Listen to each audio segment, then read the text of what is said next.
श्रुतिशाखिपल्लवाभ्यां स्मृतिमात्रप्रापितार्थिसौख्याभ्यां गतिजितमत्तगजाभ्यां नतिरस्त्वेषा गणेशचरणाभ्याम्।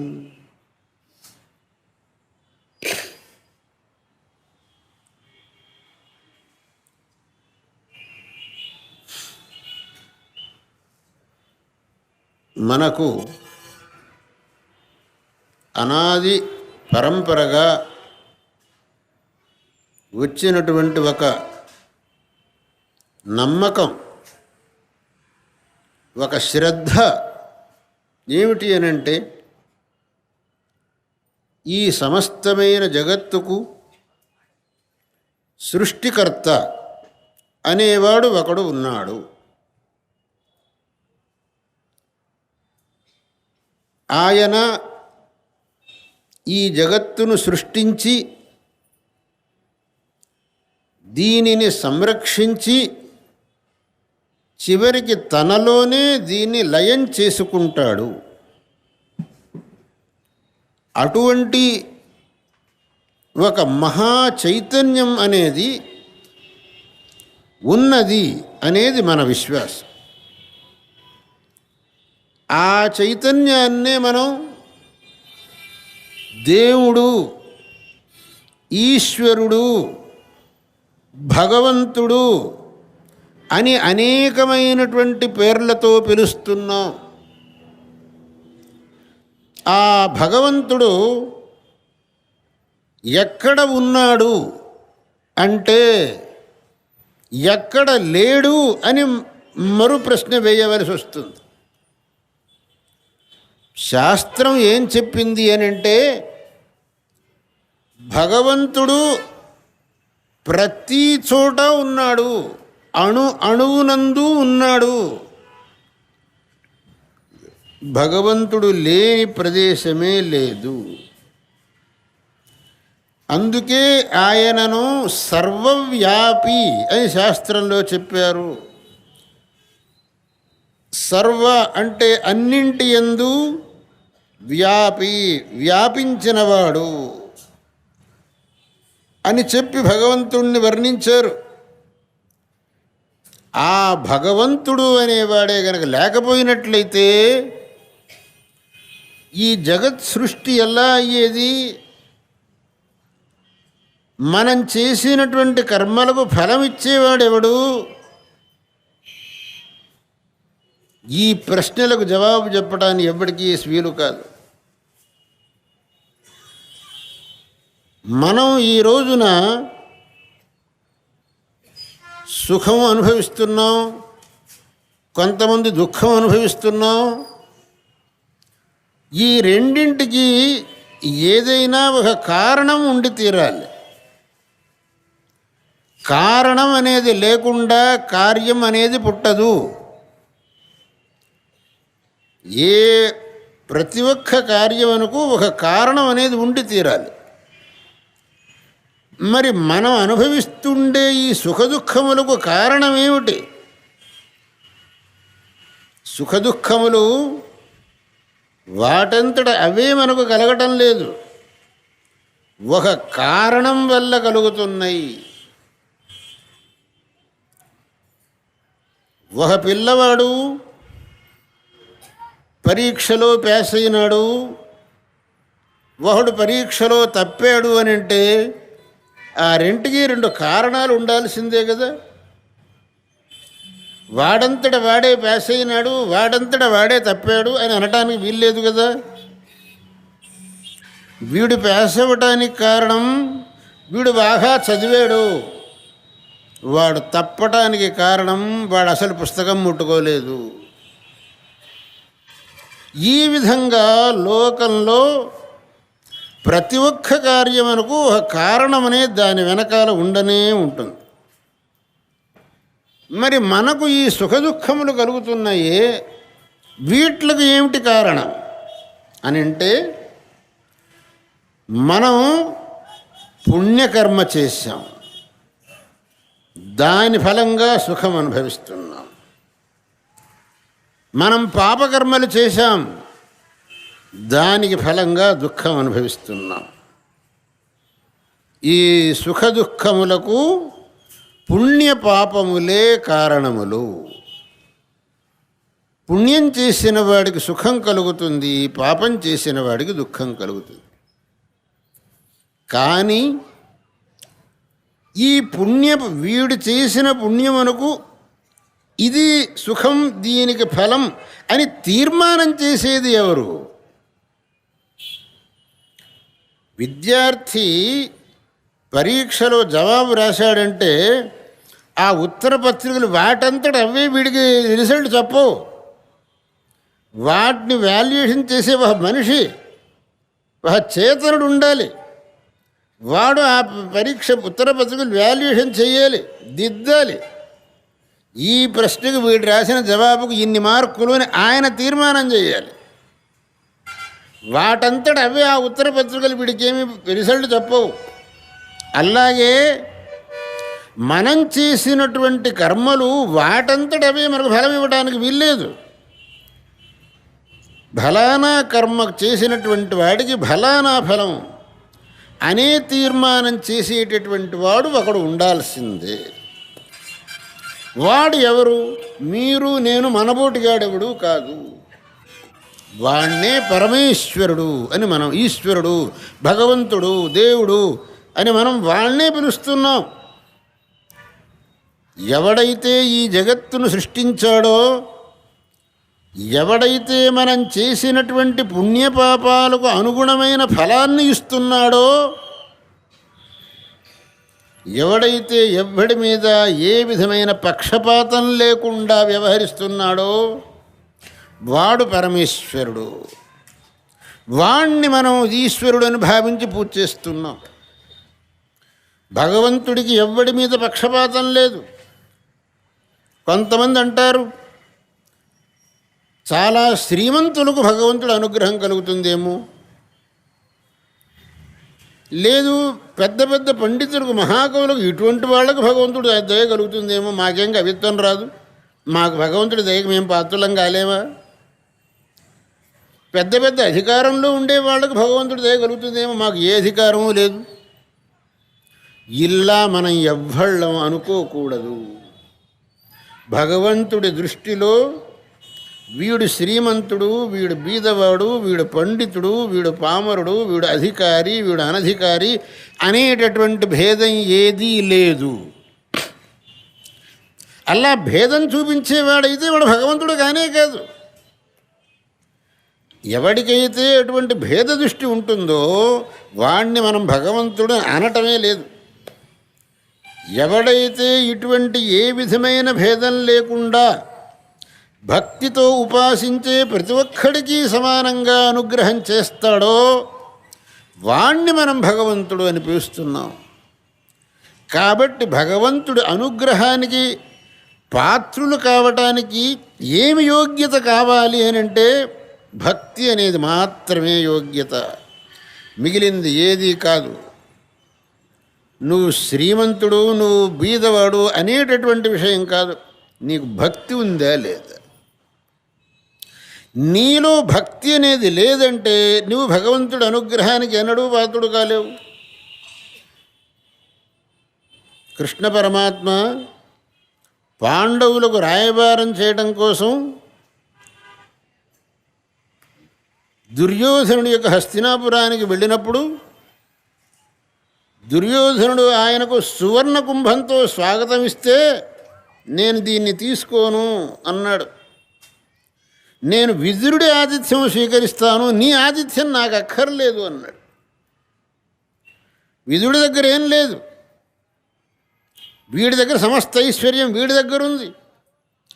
వాడు బంగారపు కుంభంతో ఇచ్చినటువంటి స్వాగతాన్ని భగవంతుడు తీసుకోకుండా ఏమీ లేనటువంటి విదురుడి ఆతిథ్యం తీసుకున్నాడు. దీంట్లో రహస్యం ఏమిటి అని అంటే వాడిలో ఏమాత్రం భక్తిభావన అనేది లవలేశం కూడా లేదు ఆ దుర్యోధనుడికి.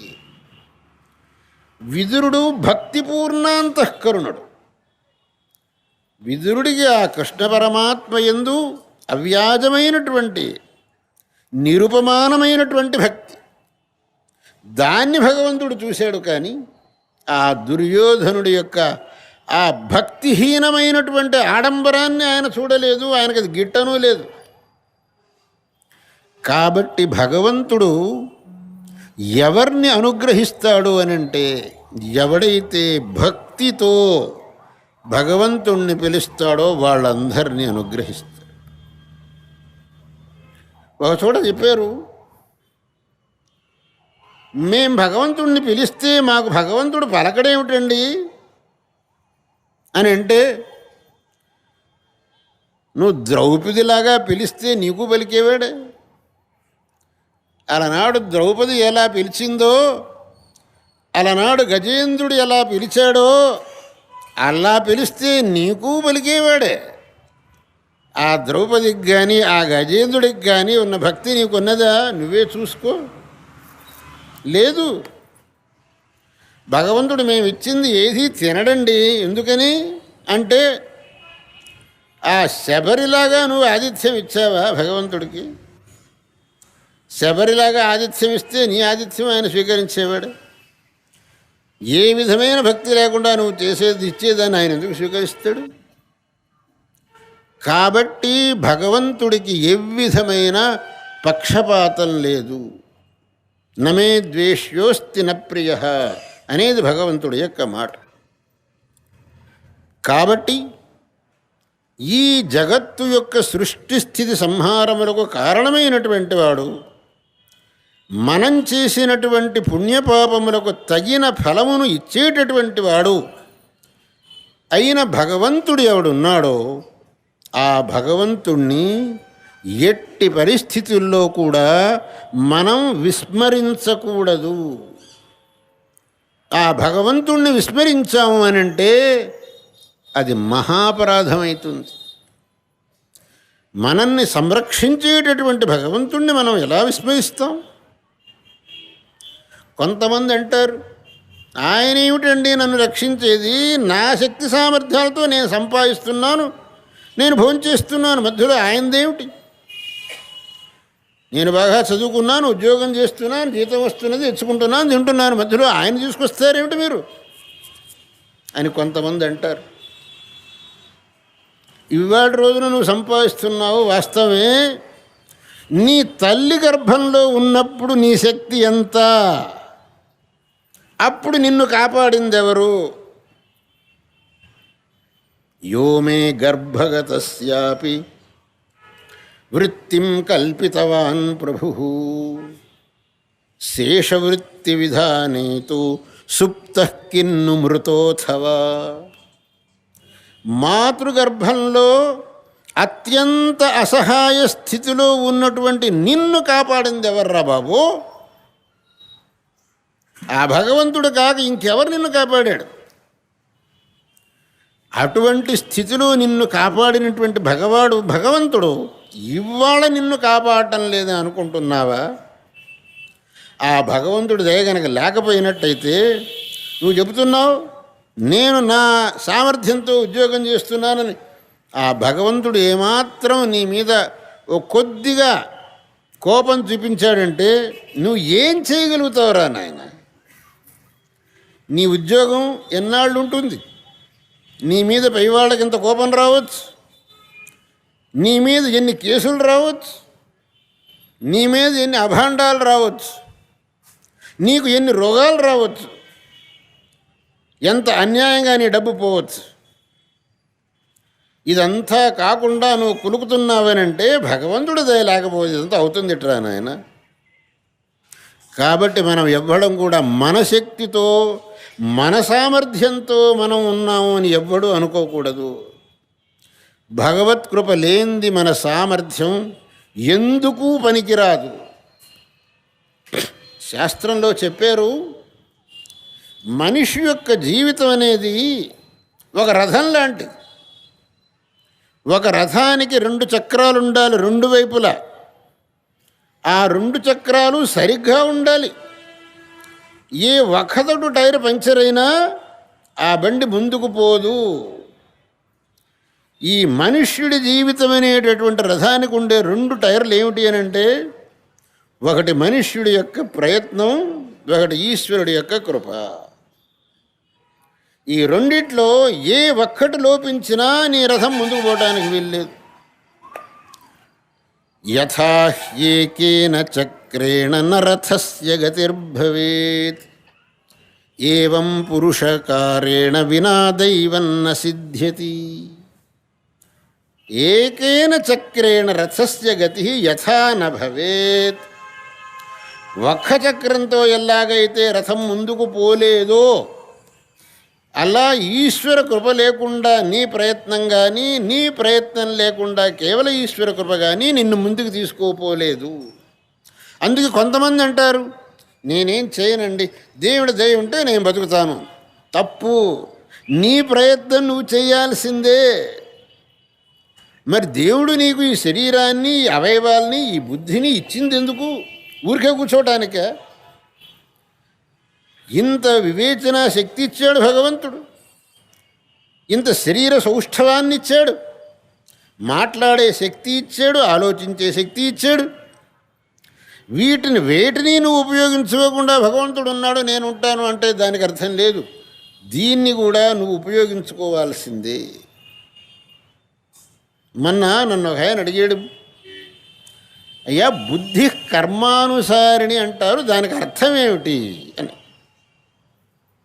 బుద్ధి కర్మానుసారిణి అని పెద్దవాళ్ళంతా చెబుతుంటారు, మాకు దాని అర్థం సరిగా తెలియలేదు, తమరు కాస్త వివరించండి అని. నేను చెప్పాను, నాయనా దానికి అర్థం ఇది. నేను ముందరనే చెప్పాను, నువ్వు కిందటి జన్మలో చేసినటువంటి పుణ్యపాపములకు తగినట్లుగా ఇప్పుడు నువ్వు సుఖదుఖాలు అనుభవించాల్సి వస్తుంది అని. నువ్వు కిందటి జన్మలో పాపకర్మ చేశావు, దాని ఫలం ఇప్పుడు దుఃఖం అనుభవించాలి. దుఃఖం ఎలా వస్తుంది? ఏదో తప్పుడు పని చేస్తేనే కదా దుఃఖం వచ్చేది.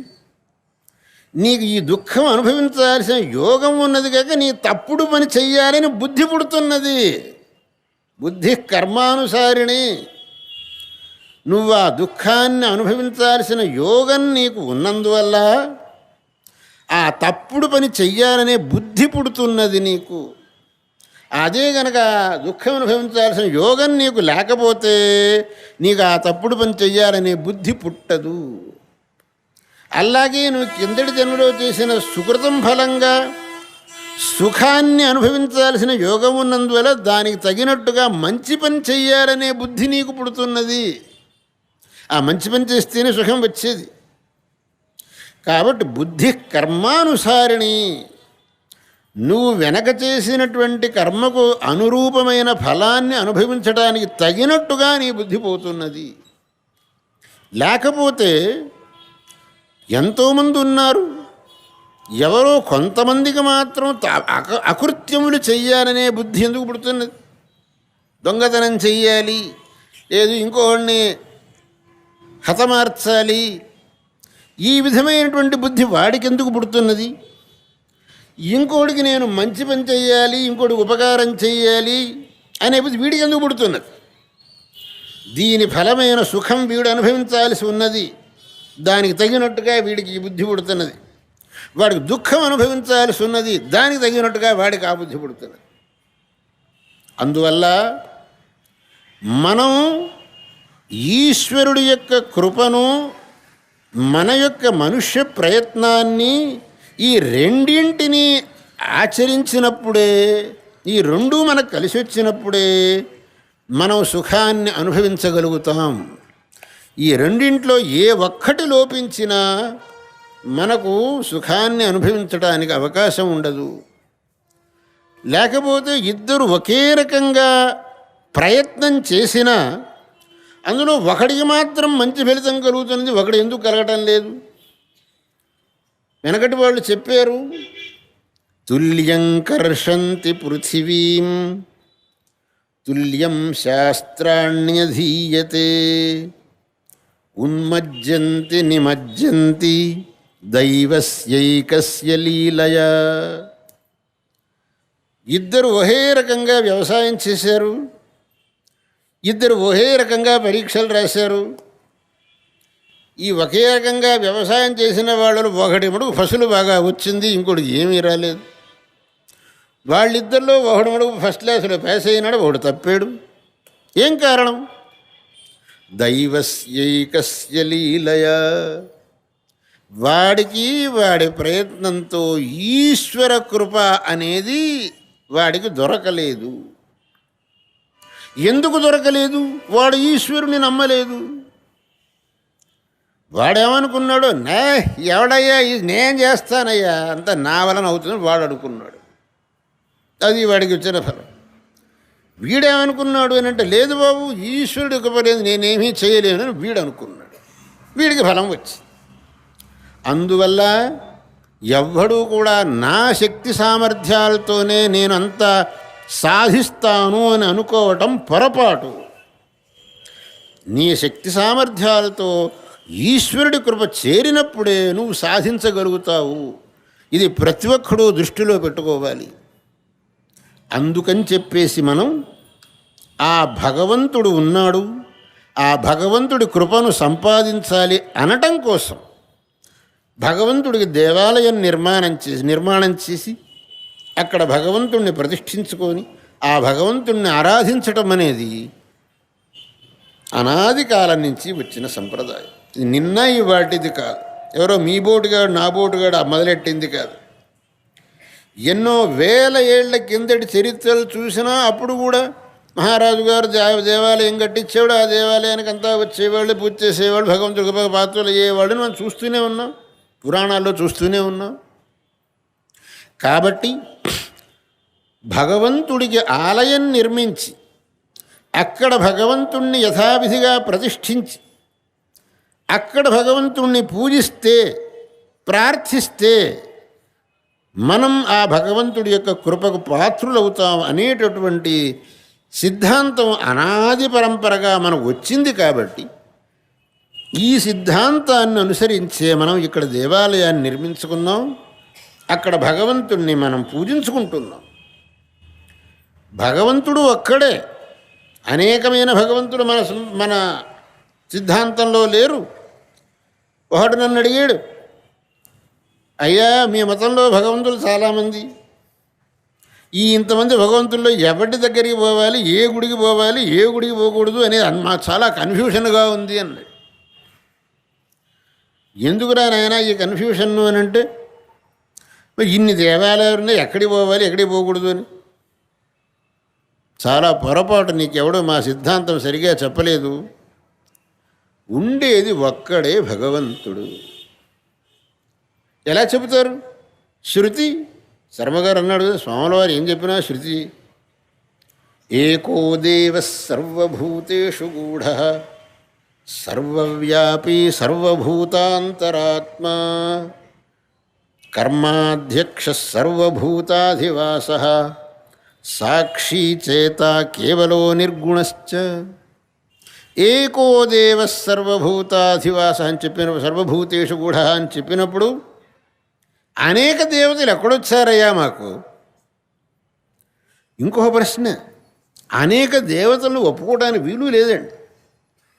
ఎందుకు లేదంటారా? దేవుడేని మనం ఎవరిని అనుకుంటున్నాం? ఎవడైతే సత్య సంకల్పుడో వాడు దేవుడు. అనేక దేవుళ్ళు ఉన్నారు అని అంటే, ఆయనకేమో ఇప్పుడు వాన రావాలి అని సంకల్పం, ఇంకో ఆయన ఇప్పుడు వాన రాకూడదు అని సంకల్పం. అప్పుడు వాన రావాలన్నా రాకూడదు? వాన వస్తే రాకూడదు అని సంకల్పించిన ఆయన కోపం వస్తుంది, రాకపోతే వాన రావాలి అని ఆయన కోపం వస్తుంది. మరి ఏం కావాలి? దానికి ఆయన అన్నాడు, అలా కాదండి, ఇద్దరికీ ఒకే రకమైన సంకల్పం రావచ్చు కదా, ఇద్దరికీ వేరువేరు సంకల్పాలు వస్తాయని ఎందుకనాలి? ఇద్దరికీ ఒకే రకమైన సంకల్పం రావచ్చు అని. అట్లా ఒకే రకం సంకల్పాన్ని ఇద్దరెందుకయ్యా బాబు, ఒకడు చాలడు. ఒకే రకం సంకల్పం చేయడానికి ఇద్దరు కావాలన్నా అక్కర్లేదు. కాబట్టి అనేక దేవుళ్ళు అనేది మన సిద్ధాంతం కాదు. మరి ఏమిటి ఇక్కడ ఇన్నిన్ని మూర్తులు ప్రతిష్ఠించారే అని అంటే, ఒకే భగవంతుడు అనేకమైన మూర్తులను గ్రహించాడు. ఒక మనిషి అనేకమైన నాటకములలో అనేకమైన పాత్రలు వేస్తాడు. ఒక నాటకంలో వాడు ధర్మరాజు పాత్ర వేస్తాడు, ఒక నాటకంలో రాములవాది పాత్ర వేస్తాడు, ఇంకొక నాటకంలో హరిశ్చంద్రుడి పాత్ర వేస్తాడు. ఆ నాటకంలో హరిశ్చంద్రుడు, ఈ నాటకంలో ధర్మరాజు, ఇంకొక నాటకంలో శ్రీరామచంద్రుడు చూడటానికి వేరువేరుగా కనిపించినా ఆ ముగ్గురు ఒకటే కదా ఆ 3 పాత్రలు వేసింది. అలాగే అదే భగవంతుడు గణపతిగాను, ఈశ్వరుడుగాను, సుబ్రహ్మణ్యుడుగాను, హనుమంతుడుగాను, రాముడిగాను, కృష్ణుడిగాను, దేవిగాను అనేకమైన రూపములలో ఒకే భగవంతుడు విరాజిల్లుతున్నాడు అని మనం స్పష్టంగా తెలుసుకోవాలి. ఆ భగవంతుడికి ఆ శక్తి ఉన్నది, అనేకమైన రూపాన్ని గ్రహించే శక్తి ఆయనకు ఉన్నది. అది ఎట్ట కుదురుతుందంటే నీకు కుదరదని చెప్పి ఆయన కుదరదంటావేమిటి? నీ శక్తితో ఆయన శక్తిని పోలుస్తావా? నీ శక్తి ఎంత, ఆయన శక్తి ఎంత? నీ శక్తి అత్యల్పం, ఆయన శక్తి అపరిమితం. భగవంతుడిని మనం ఏం చెబుతామనంటే అచింత్య అపరిమిత శక్త్యా అని అన్నాం భగవంతుడికి. ఆయన యొక్క శక్తిని మనం ఊహించడానికి వీల్లేదు. ఆయన యొక్క శక్తికి ఎల్లలు లేవు, అవధులు లేవు. మనం ఊహించడానికి వీలు లేనటువంటి, అవధులు లేనటువంటి శక్తి కలవాడినే భగవంతుడు అన్నాం. భగవత్పాదులు వారు ఒక చోట రాస్తారు, ఇంత పెద్ద జగత్తును సృష్టి చేశాడు అని అంటారే, ఏమి ఆయనకు దీంట్లో ప్రయోజనం ఉంది చెప్పండి? మనం ఏదన్నా ఒక పని చేయాలంటే ఏదైనా ప్రయోజనం లేకపోతే ఏ పనికి మనం పో. ప్రయోజనం అనుద్దిస్తేన మందోపి ప్రవర్తతే. ఏ పని చేయాలన్నా నాకేం దొరుకుతుంది అని మనం ప్రతి వాళ్ళం ప్రశ్న వేసుకుంటాం. ఇంత పెద్ద జగత్తు సృష్టించిన ఆయనకి ఏమిటి ప్రయోజనం? ఏ ప్రయోజనాన్ని ఆశించి ఆయన జగత్తును సృష్టించాడు? ఎందుకంటే ఈ జగత్ సృష్టిని సామాన్యమైన పని కాదు. ఒక చిన్న కుండం తయారు చేయాలంటే ఆ కుమ్మరివాడికి ఎంత శ్రమ అవుతున్నది. ఒక కుండ తయారు చేయడానికి ఒక కుమ్మరివాడికి ఎంత శ్రమ అవుతున్నదో, ఇంత పెద్ద జగత్తు సృష్టించడం అంటే సామాన్యమైన పని. మరి దీంట్లో ఆయన ఏం ప్రయోజనం ఆశించేస్తున్నాడు అని అంటే, అరే నీతో భగవంతుడిని పోల్చుకోవాకురా నాయన. శంకరుల వారి మాటలు, యద్యపి ఇయం జగద్బింబరచన గురుతర సంరంభేవ అస్మాకం ఆభాతి తథాపి ఈశ్వరస్య లీలైవ కేవలేయం. గురుతర సంబంధేవ అస్మాకం ఆభాతి. అబ్బో ఇంత పెద్ద జగత్ సృష్టి చేయడం సామాన్యమైన పని కాదు అని మనం అనుకుంటున్నాం, మన శక్తి అత్యల్పం గనక. తథాపి ఈశ్వరస్యతు లీలైవ కేవలేయం, కేవలం లీలా మాత్రం ఈశ్వరుడికి. కాబట్టి ఆ ఈశ్వరుడు ఈ జగత్తును సృష్టి చేయటం అనేటటువంటిది కేవలం ఆయనకు లీలామాత్రం కనుక, అటువంటి ఈశ్వరుడు అనేకం ఉండడానికి వీల్లేదు. ఒకే ఈశ్వరుడు, ఆయనకు అపరిమితమైన శక్తి ఉన్నది కనుక అనేకమైన రూపములను ఆయన గ్రహించాడు. ఎవరికి ఏ రూపం మీద దృష్టి ఉంటుందో వాళ్ళు ఆ రూపాన్ని ఉపాసించుకోవచ్చు. దాంట్లో మనకేం విపరీపత్తి లేదు. కొంతమందికి శ్రీరామచంద్రుడి మీద భక్తి, కొంతమంది కృష్ణుడి మీద భక్తి, కొంతమంది గణపతి మీద భక్తి, కొంతమందికి అమ్మవారి మీద భక్తి. ఏ రూపం మీద నీకు భక్తి ఉందో ఆ రూపాన్నే నువ్వు ఉపాసించు, దానివల్ల నీకు మంచిదవుతుంది. కానీ ఆ ఇంకో రూపం దానికంటే తక్కువదని మాత్రం అనుకో, అది మటుకు జ్ఞాపకం పెట్టు. నాకు రాముడు అంటే ఇష్టం అండి, ఎందుకంటే రాముడు మిగతా అన్నిటికంటే పెద్దవాడు, అది మటుకు తప్పు. నాకు కృష్ణుడు చాలా ఇష్టం అండి, ఎందుకంటే ఆయన మిగతా అందరికంటే పెద్దవాడు, ఆ మాట మనకు అనకూడదు. నాకు రాముడు అంటే ఇష్టమని పూజ చేయి చాలు, కానీ మిగతా వాడు కానీ పెద్దవాడిని మాట కనవాకు. మిగతా వాళ్ళు లేరే, ఉండేది ఆయన ఒక్కడే. కాబట్టి భగవంతుణ్ణి అనేక మంది భగవంతులు అని అనుకోకుండా, ఇవన్నీ భగవంతుడు ఒకే భగవంతుడి యొక్క రూపములు అని అనుకొని నువ్వు పూడ్చి, దానివల్ల నీకు శ్రేయస్సు అవుతుంది. ఆ దృష్టితోనే మనం భగవంతుడి యొక్క ఇన్ని రూపములను, ఆలయాలు నిర్మాణం చేసి ప్రతిష్ఠించి పూజించుకుంటున్నాం. ఆ ప్రతి ఒక్క రూపం కూడా భగవంతుడిదే. ఆ భగవంతుడు మనకు విశేషంగా అనుగ్రహం చేస్తాడు, మన భక్తికి తగినట్టుగా మనకు అనుగ్రహం చేస్తాడు. ఆ భగవంతుడి కృప వల్ల మనం శ్రేయస్సు పొందగలుగుతాం. ఇది మన సనాతన ధర్మం మనకు చెప్పేటటువంటి వాస్తుస్థితి సిద్ధాంతం. దీన్ని మనం అందరం చక్కగా గ్రహించుకొని తదనుసారంగా మన యొక్క జీవితాన్ని నడిపి మనం ధన్యులం కావాలి. ఇక్కడ ఈ సిద్ధి వినాయక స్వామి దేవాలయాన్ని నిర్మించి చాలా ఉత్తమమైన పని చేశాడు. అలాగే తర్వాత సుబ్రహ్మణ్య స్వామి, ఉమామహేశ్వరుడు, రాజరాజేశ్వరి, ఆంజనేయ స్వామి, నవగ్రహములు, ఇలా అన్ని దేవాలయాలు కూడా ఇక్కడికి వచ్చి ఈ ప్రాంతానికి ఒక శోభ వచ్చింది.